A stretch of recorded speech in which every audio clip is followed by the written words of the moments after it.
The award goes/Getty Images for Global Citizen. Facebook's first president, Sean Parker, has been sharply critical of the social network, accusing it of exploiting human vulnerability. "God only knows what it's doing to our children's brains," he said. His comments are part of a wave of tech figures expressing disillusionment and concern about the products they helped build. Sean Parker, the first president of Facebook, has a disturbing warning about the social network. "God only knows what it's doing to our children's brains." Speaking to the news website Axios, the entrepreneur and executive talked openly about what he perceives as the dangers of social media and how it exploits human vulnerability. The thought process that went into building these applications, Facebook being the first of them, was all about how do we consume as much of your time and conscious attention as possible, said Parker, who joined Facebook in 2004, when it was less than a year old. "And that means that we need to sort of give you a little dopamine hit every once in a while, because someone liked or commented on a photo or a post or whatever," he told Axios. "And that's going to get you to contribute more content, and that's going to get you more likes and comments." Parker added, "It's a social validation feedback loop, exactly the kind of thing that a hacker like myself would come up with, because you're exploiting a vulnerability in human psychology. The inventors, creators, it's me, it's Mark Zuckerberg, it's Kevin Systrom on Instagram, it's all of these people, understood this consciously," he said.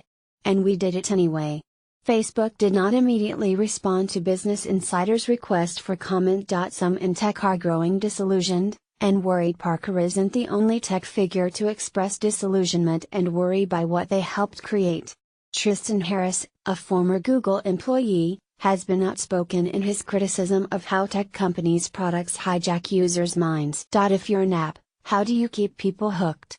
Turn yourself into a slot machine," he wrote in a widely shared Medium post in 2016. "We need our smartphones, notification screens and web browsers to be exoskeletons for our minds and interpersonal relationships that put our values, not our impulses, first," he continued. "People's time is valuable, and we should protect it with the same rigor as privacy and other digital rights."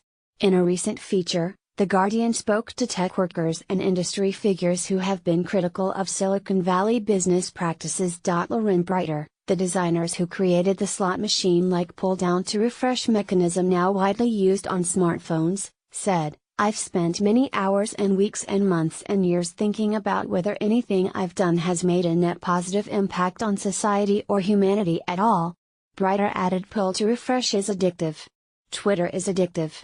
These are not good things.